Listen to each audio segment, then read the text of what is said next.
ubuzima tubayeho mu bintu bitandukanye, hari byinshi bidutandukanya, aho tuva, aho tuba, uko tubayeho, eka nuko dusa, ariko hari ico duhuriye ko twese. Umwe wese muri twe arafise inkuru canke ntayisangije mu buzima bwakubu canke kahise yo tubera ishure. Iki ni kiganiro inkuru shure gica ku muhora wa YouTube wa Bukimon TV. Kuva jemura nawe sindaba n'umuntu ameze nkawe, omono amotono otono. Uyu muziki ndakubwire my friend, udafise utarinda ntushobora gukora umuziki. D'abord abantu ba mbere, ikintu cya mbere kiguca intege, kiguca inguvu n'abantu nabanje South Africa. Wagiye n'ubwato canke n'indege? Nagiye n'ubwato, nagiye mfite 30,000 francs man. So dusangiza ugo rugendo gatoya. Hanyuma struggle mingi sana mzee. Yes, reka duswe turamutse abakunzi ba Bukimon TV na cancana abakunzi b'ibiganiro inkuru shure dusanzwe tuba ku munsi ku munsi. No munsi turi kumwe rero no muririmbyi akomeye cyane hano mu gihugu cacu c'u Burundi, nawe yifurije kuduha inkuru shure ku muziki wiwe kuri kahise ndetse na kubu, ingene umuziki wamukuye aho yarari usubira kumugira uwo novuga dasanzwe. Reka sindamuvugire vyinshi, afise amazina menshi bagiye bamutazira, atembere mu bihugu vyinshi agiye kuririmba, hose yajanwa n'umuziki. Araza kwitubwira muri rusange. Wa mugabo we mbanze ndakuramutse.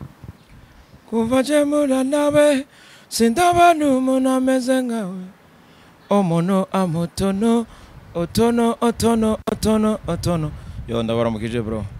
Yes, kubera iki indirimba rutuntu nuba abantu baribaza two tuntu n'uduki udukado tuza misi yose. Tumagado every day bro. Kubera avuze ngo cane twa anniversaire. Of course anniversaire ziba imisi yose. Ubundi je ndakuze nka Dr Cloud, ariko amazina y'abavyeyi uwo muntu ataraba Dr Cloud yitwa gute? Je nitwa Yamuremye Jean Claude aka Dr Cloud. Jean Claude yavukiye hehe? Bisaza nazariwa Baby J tu. Je navukiye mu Bwiza ubundi ariko nkurira mu Buyenzi. Ego navukiye mu Bwiza kujya kabiri ariko nakuriye mu Buyenzi. Ego ariko hari nibivugwa yuko Dr Cloud abavyeyi biwe abamuvyara bo batavuka bo hano mu gisagara, bimeze gutufise ibisanira vyahe? Ego mama wanje avuka, papa wanje avuka mu Kirundo ahantu bita Ivumbi mu Gikomero. Mama wanje nawe avuka ahantu bita ku Ruhororo Ingozi ku Mubanga. Ego ku Mubanga byumvikana ko umwana yuzuye wo muri Nord sana. Dr Cloud amashuri rero watanguye yiga hehe, ugenda udugo rugendo? Bon jewe natanguye kwiga kuri Notre Dame muri primaire, hanyuma nagize 2 ans cangenda mu gatatu ntangura kuri Saint Michel. Umva nahereje kuri Saint Michel canja kuri Avenir. Bon d'abord natanguye kuja muri natoye concours cangenda ahantu banyorienta ahantu bita ku Rukinga mu Rumonge.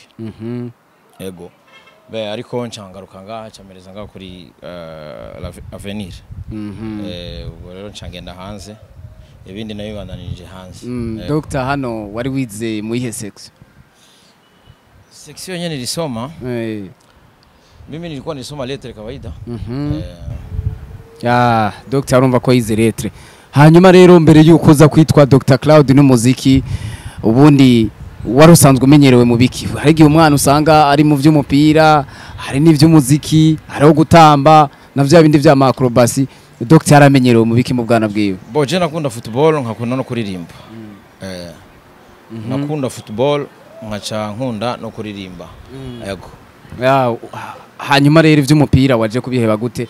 Ntiwigeze ukina ngo uje mu ma division n'ama academy? Bo narakiniye novuga je nakinye kuri Saint Augustin.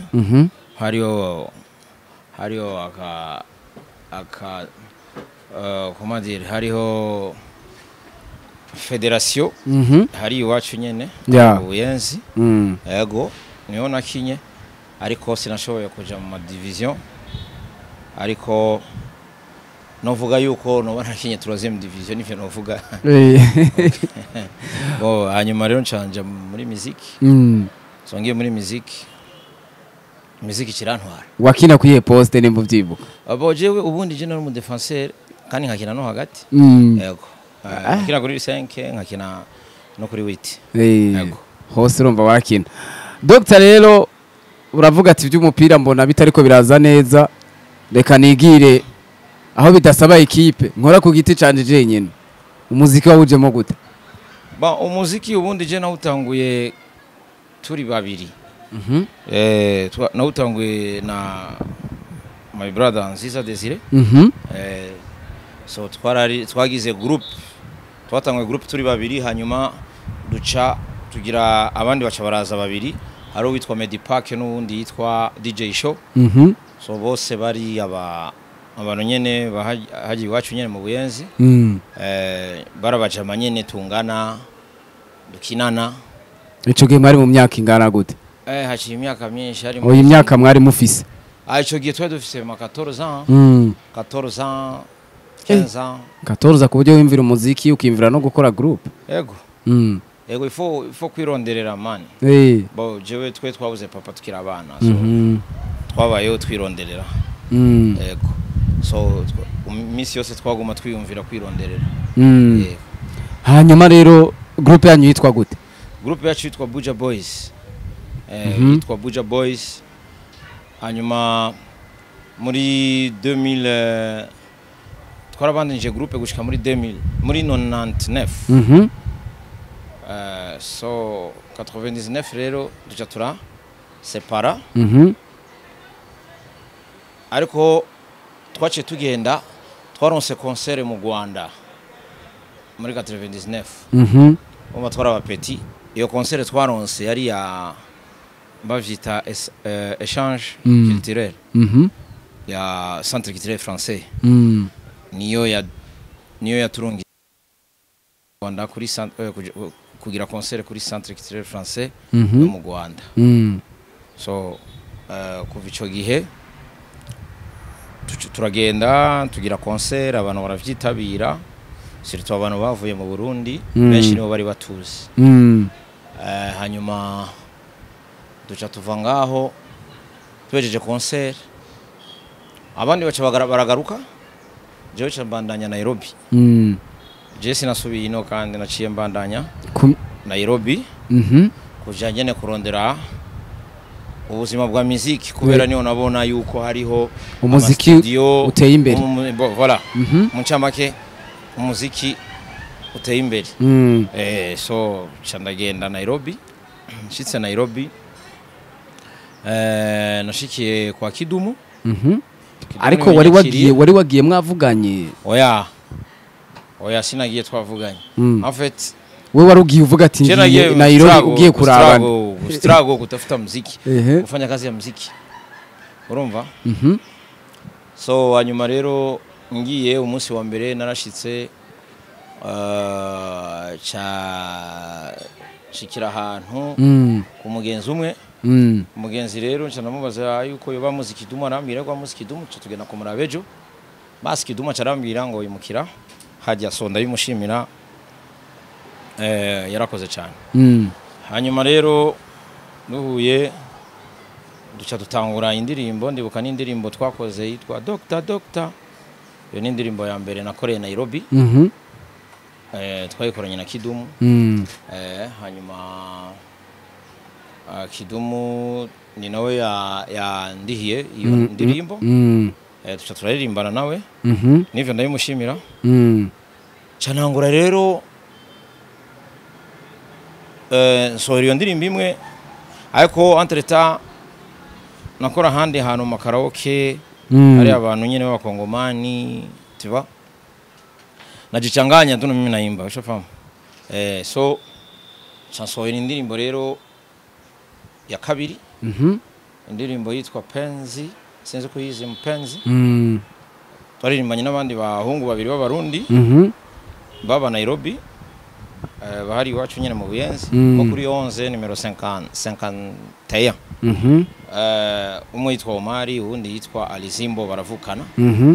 So tuca turirimba indirimbo yitwa Mpenzi, sinzi ko muyibuka. Penzi langu baby vipi sema nitakupa penzi langu. Voilà.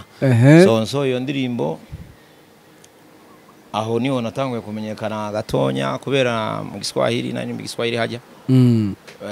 Hanyuma rero ncansora indirimbo yitwa Happy. Uraizi Happy rero sisi wa Nairobi tunapenda happy, tunapenda happy. Yes, tukipenda happy watu wanatuhepa. So indirimbo rero kirafata. Aho rero ni abantu bace bamenya hariya. Mvuye hariya ncangenda muri festival. Festival yabereye ahantu bita n'ahantu bita Phnom Penh muri Cambodia. Muri Cambodia aho so aho hari muri 2001. Hanyuma rero warurungitswe nande canke byenze genze gute kugira wimvire no kujayo? Ni Kenya. Ni Kenya kubera abo bantu baje kurondera aba musiciens bo muri Kenya boja muri festival. Urumva baca basanga barabumviriza indirimbo zose bakundi yanje yisoce sikaniyangukiye.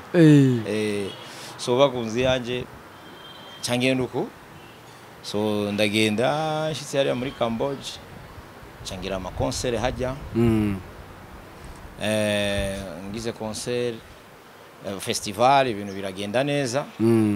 Hanyuma duca duhura n'umuntu yari umubirigi. Yari muri festival akunda ukuntu nariko ndagira performance. Arabikunda aranyemfita anyemvise yarafise restaurant. Yemvise toute l'équipe. Urumva iyo equipe nyene yari muri festival les musiciens bariko baramvugiriza ariko abo ba musiciens bari bakeneye n'abakuye mu Kenya abandi n'abasanze hari. So aratwemfita turajya turafungura kila kitu duhejeje acampereza izindi concert nka zibiri Nairobi muri restaurant yiwe hariya nyene muri Cambodia. So tugira ama concert zibiri arapanga yorganiza 2 concerts zibiri wiwe kuri restaurant yiwe imwe kuri restaurant yiwe iyindi ayorganiza ahantu bita Bangkok muri Thailand kuko ni hafi ni ngonga hano muri Congo. Ni hafi na hafi. Hanyuma tubanza tutangura ya Bangkok duca turaza kumarira ya indi rero ya Cambodia kubera niho na ifare ko mfata indege hajya nyene yo gusubira inyuma. Niho ntegezo gufatira indege yo gusubira inyuma. So cha ntangurira hariya ya nyuma cyo tuyihereza kuri restaurant yiwe. So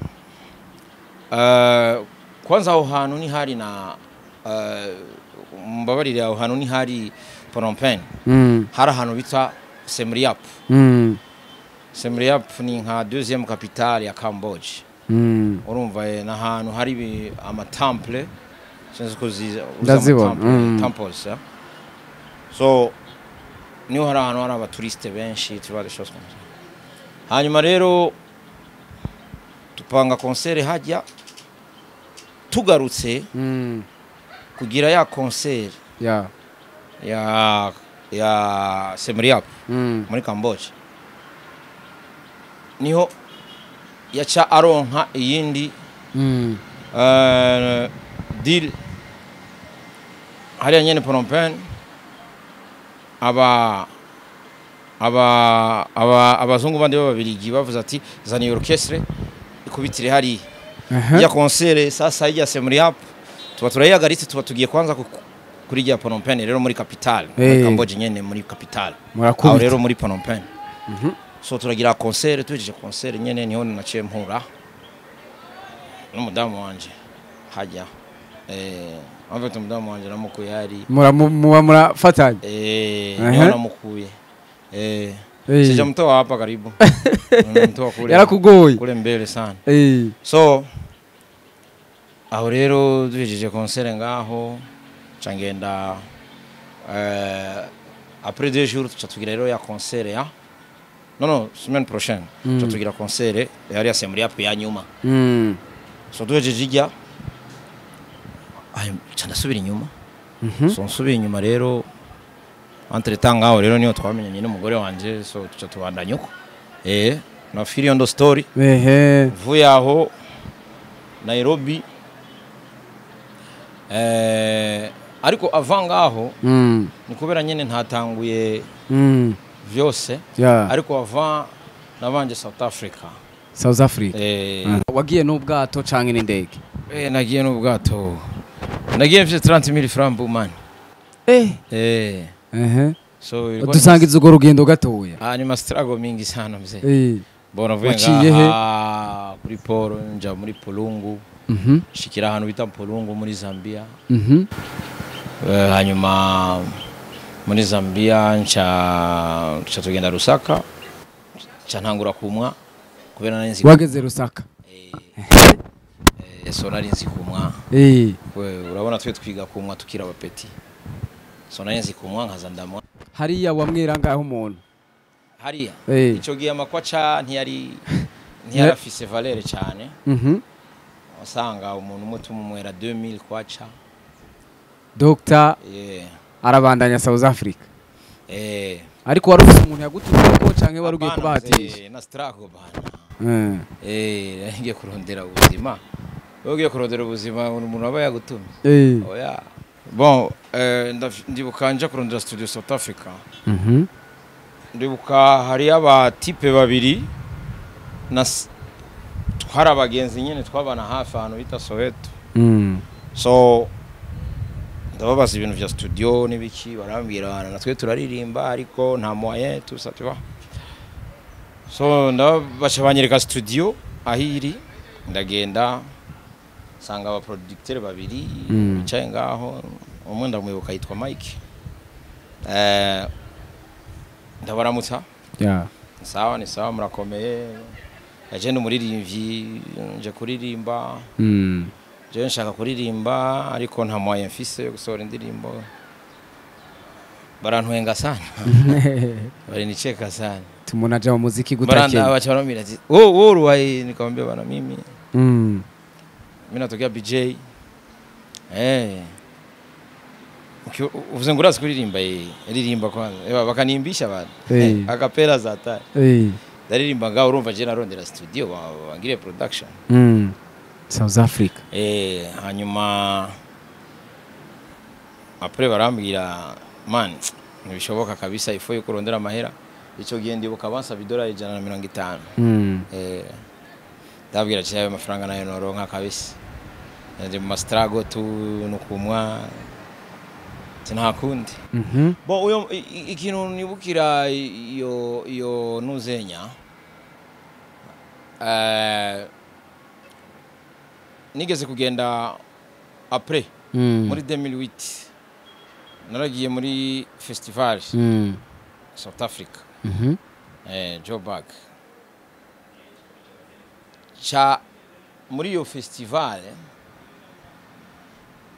umu sound engineer ingénieur de son yaruja Mike ujya muri bajya babiri bajya ba producteur babandi twahura kera bamwe waje gusaba ko bagukorera indirimbo mutipe ndaheza gukubita concert dunia ni hatari so acaraza arandaba ashika imbere yanje arandaba arambwira Cloud, do you remember me? Nambira no. Ndamuraba ariko nkabona isura ndayizana. Bia wapi kabisa sindakwibuka. Mbona umuti paralize ndahi. So ndavuga ibiki.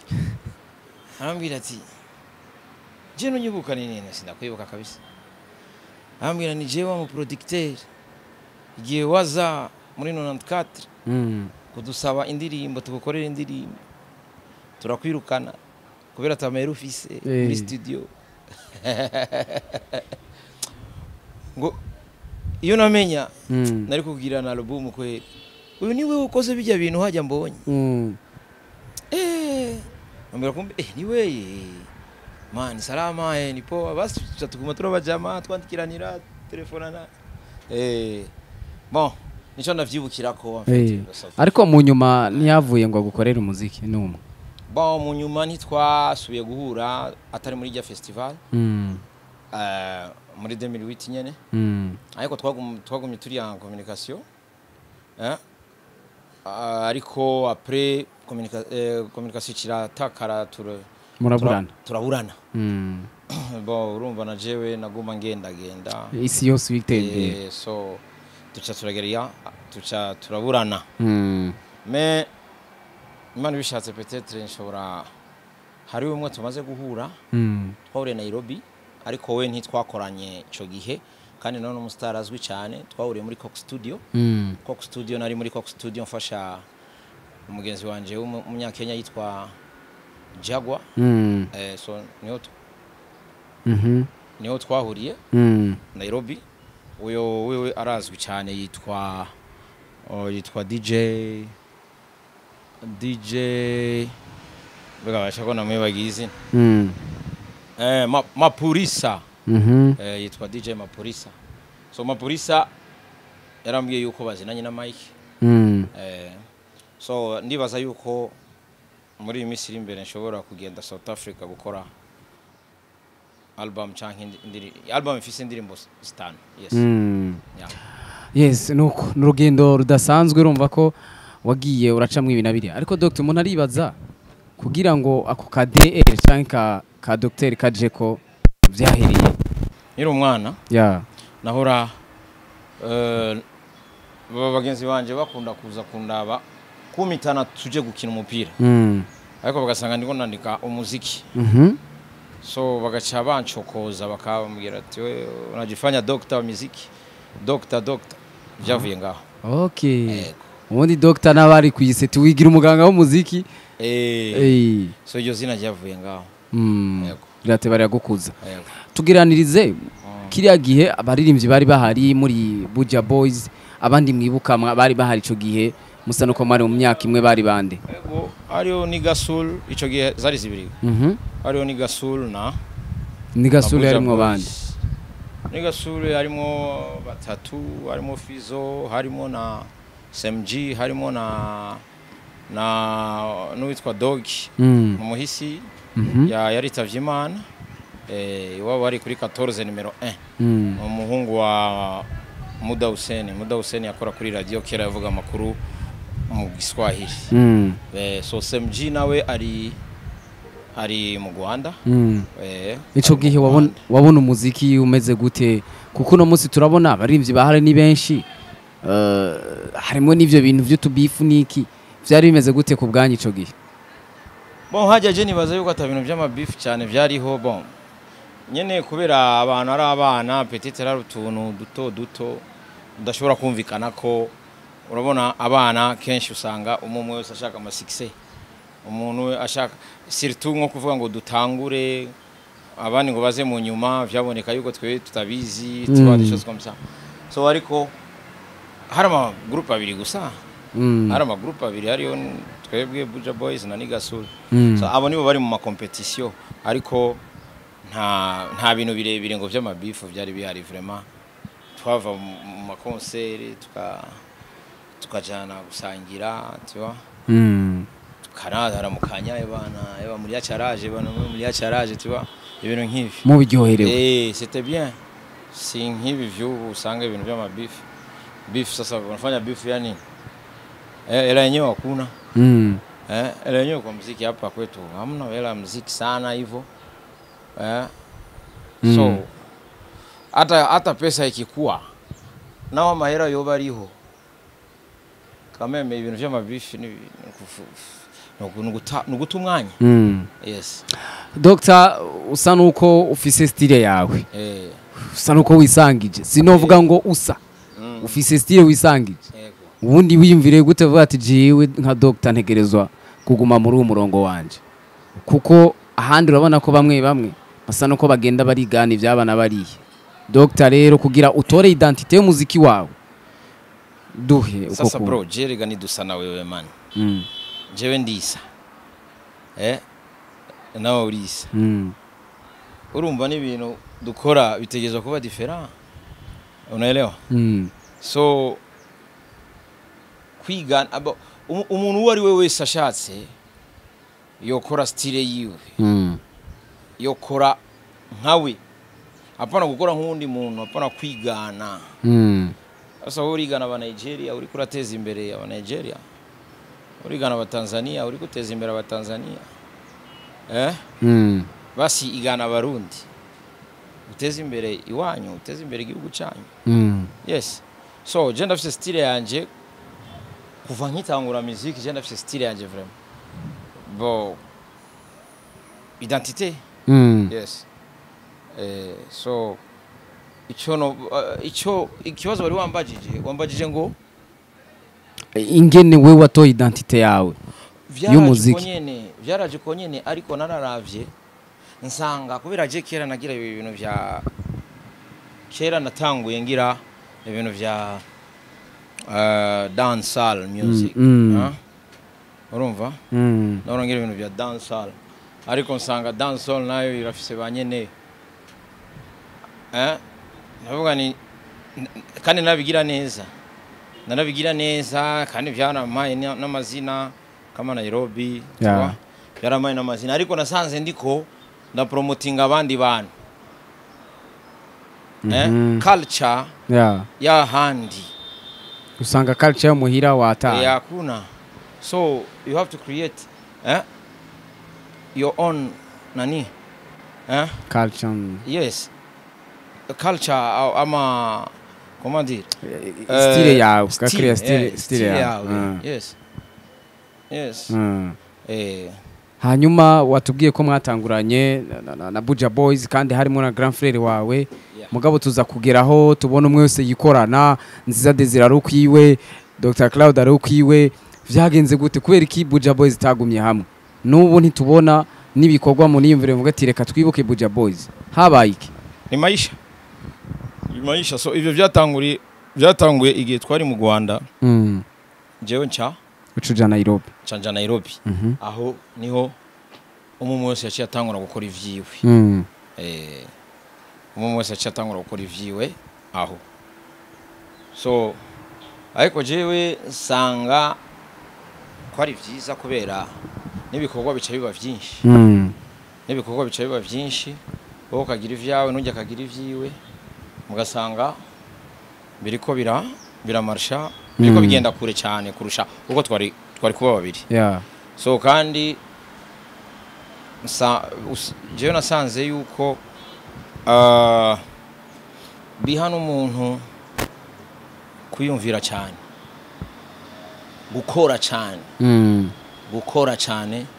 umuntu akiyumvira cyane kubera urabona dukoze indirimbo turi babiri hari amavasi we wandika nayo je nandika so ico gihe je nkoze je nyene nkora vyose so chabimpa time yo kuyumvira cyane no gukora cyane yes nuko nibaza ko bitahuritse yego ariko Dr Cloud muri ugo rugendo gose hariho ivyo uvuga ati vyarangoye cyane ntopfa ndanibagiye mu muziki vyanambabaje ni nk'ibiki vyangoye sana ni vyinshi uvuga ati ibintu vyaranambabaje uyu muziki ndakubwire my friend udafise utarinda nushobora gukora umuziki d'abord abantu ba mbere ikintu cya mbere kiguca intege kiguca inguvu n'abantu enemy wa muziki si undi muntu n'umuntu wundi hari umuntu ushobora gukora akakwereka yuko wakoze ari nothing ataco wakoze ari ubusa ariko muri we arazi yuko wakoze neza ariko agashaka kuguca intege inguvu ubakiye uko down ugume uri hasi uranyumva neza ugume uri hasi so twahuye n'ibintu byinshi sana ako tubwiremo nka bike uvuga ati ndibuka nka ati iki kintu ndacibutse ko cambaye ko muri kariyere y'umuziki ni byinshi man ni byinshi nk'ibyo byose nakubwiye bya South Africa urumva ariko urazi kuva ngaha ukagenda ufise nka 30,000 francs ukagenda South Africa ngo kuja kurondera studio gusa urumva iyo struggle man ukagenda utazi ni ugiye uri n'umwana so hariho ibintu byinshi hariho abantu umuntu uvuga ati uyu muntu yarambangamiye mu muziki sinari no guhura nawe oya hawezi kusema watu hapa kwa nani kwa social media ariko urashobora kuduha akantu kamwe gusa yuko kakubabaje oya ntushobora naho ko bagaturutse oya si ngombwa uvuga umuntu ariko bariho hari abantu batashaka yuko dutera imbere hari abantu jewe batashatse yuko ntera imbere kandi nukuvuga vyarababaza kubona nkora akazi keza kandi arabi wacu yes erega umuntu agupinga usifiri ni wayinje ni wakwenu umuntu agupinga n'umuntu ari hafi yawe tiba so hari abantu benshi bagize barifanya contribution sana kugira abantu ngo bashite bagire gute tiba aba contre succès nivyo vyazandirimbo narimba aba contre succès tiba ariko zari true story bijya nabiririmvye nariko ndabwira abantu bose abantu hajya ijya ndirimbo nabwira abantu bose hajya na muntu arusha adafise umu contre succès nujya mu contre succès wawe nawe afise undi mu contre succès una comprendre muziki ni kuyumvira muziki si kwandika gusa kuja kuririmba ivyo wanditse ngo saa hii ugacugenda ukabiririmba c'est pas comme ça umuziki uricara ukiyumvira kuko kuvuga ngo uzosohora ikintu gifata abantu bose ntugire ngo ni ibintu byoroshe ifu yuko wiyumvira cyane so ibintu vyatubangamiye ni byinshi ni umuntu niyo bivuga ngo abiheze ariko naba contre succès batubangamira nyene uravyumva kandi abantu nyene bari hafi yawe niyo usanga bakubangamira atiwa abantu biwanyu abantu bakuzi abantu tiwa en fait bo babona yuko uteye imbere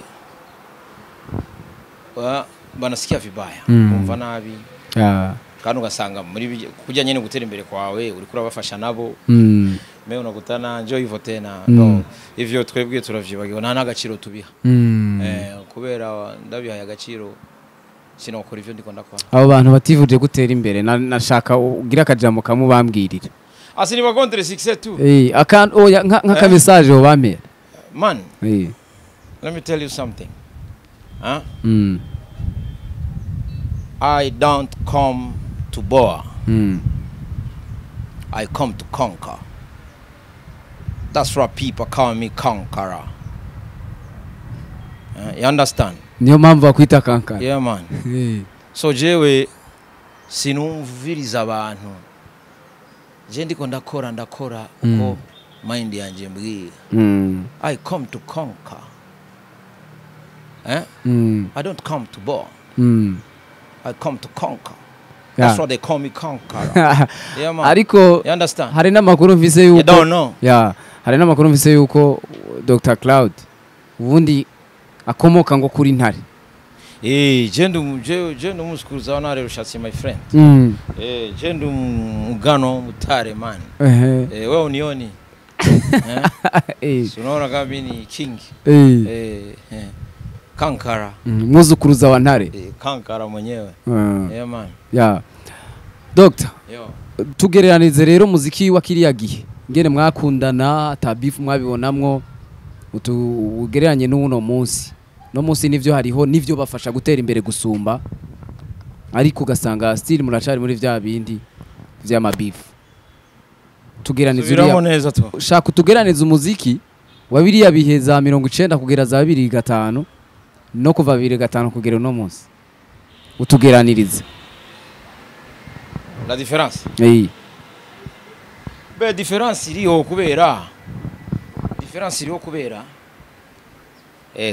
iriho kubera isi uko imisi igenda no kwisi igenda irahinduka urumva umuziki ubu uri kuratera imbere cyane kurushaho wa kera of course umuziki wa kera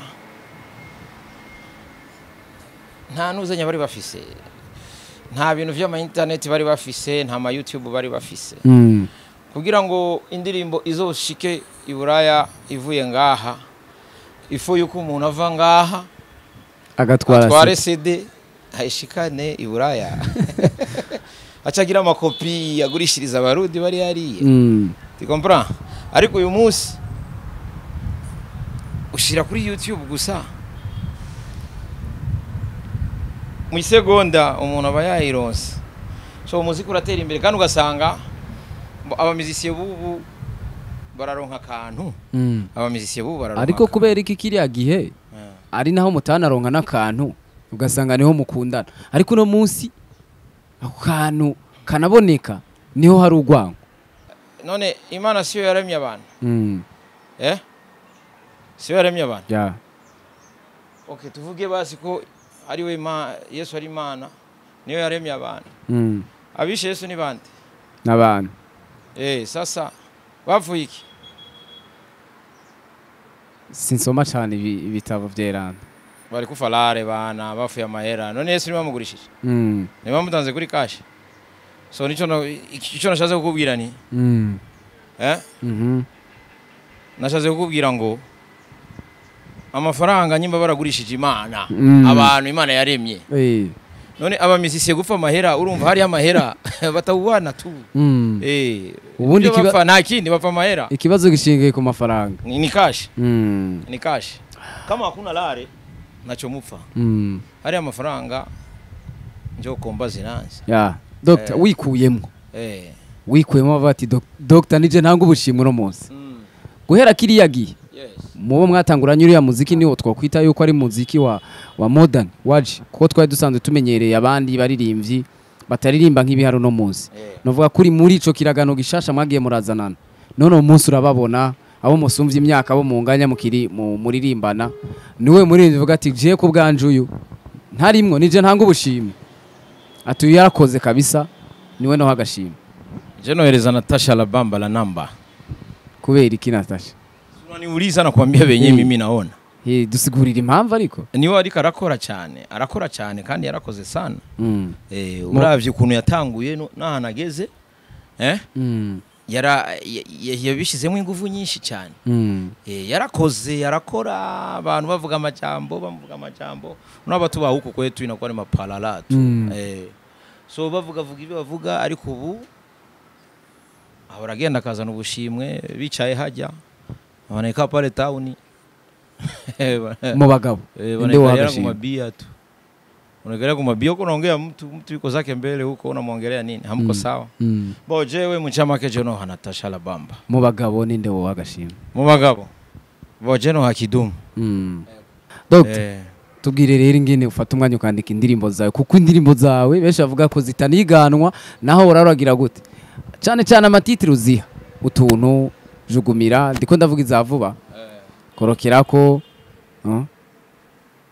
inspiration ivahiye kugira ngo ushobore kuronka amatayito nkawe ivyo vya bindi nakubwiye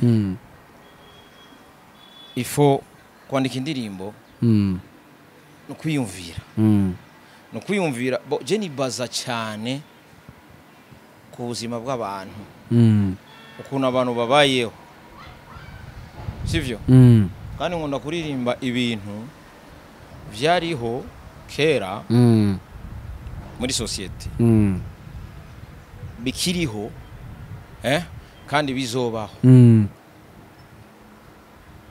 nico gituma usanga indirimbo bazikunda kubera mba ndiko ndaririmba realite reality yes nivyo novuga so no kwandika ibintu abantu bumva kandi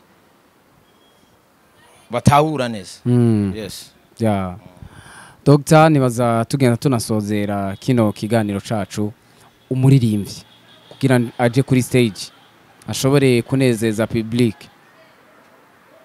yo vyitwaramwo gute ibanga nkoresha ni kubera nkunda akazi akazi ko kuririmba je ndagakunda ndagafata au sérieux ndagafata nk'akazi nyene kambeshejeho kubera niko kazi kambeshejeho so ndagafata au sérieux vy'inzoga ndabishira ku ruhande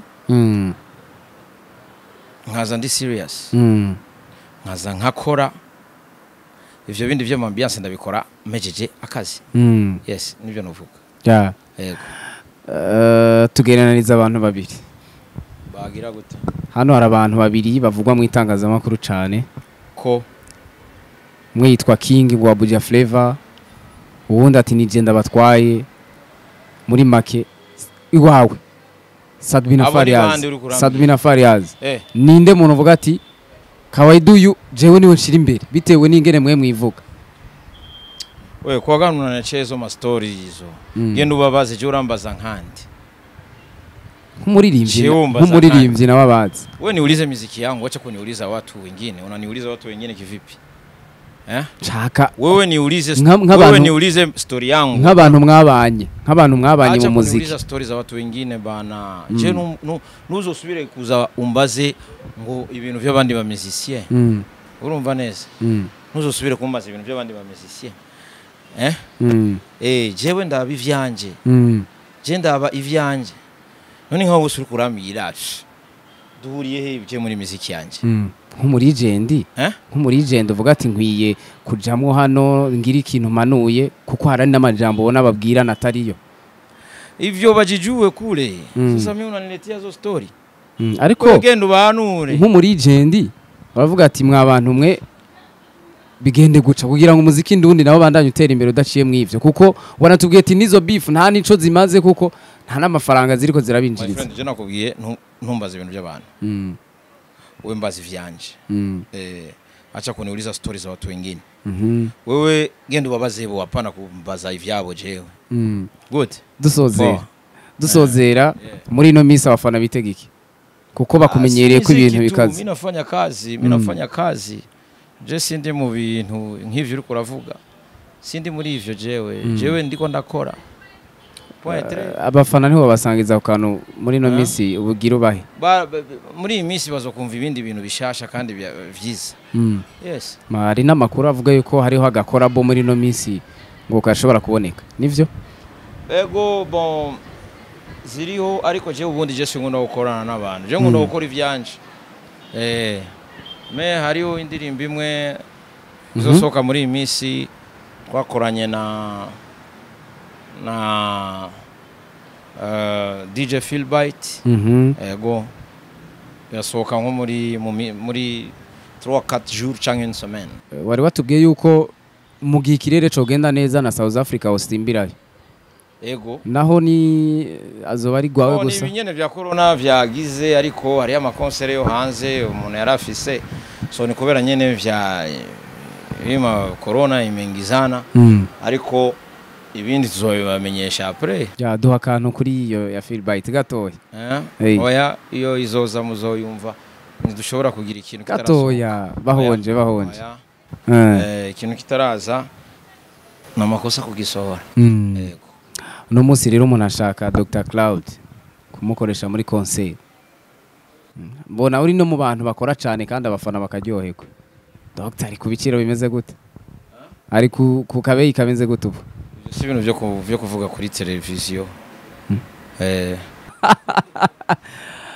Dr dusezera kantu kuri Jugumira ndakunda ukuntu ntwara ukantwara mu kibuga harubitra agasifura ukafata umupira ukawushira mu gituza ugatuza mu gatuza ukamanuka manuka ukashaka gutsinda nanje nkaboroka inguvu ziramperanye igitsindo kirinjiye ejuku ejukumira jukumira mama we ujukumira ntanya canjukumira kajukujukuju. Yeah man, this a Dr. Cloud, conquering lion and tribe of Judah. Kankala. Asante sana, tugushimire. Watuwaye ikiganiro kimezereza cyane, tugushimire kuko murakoze cyane. Nibaza ko tugiriye ubake ubundi kukuronka umwanya ungana guca si vya buri muntu. Tugushimire cyane. Nimesumbuwa sana. Nimesumbuwa sana lakini nashukuru sana. Nashukuru sana.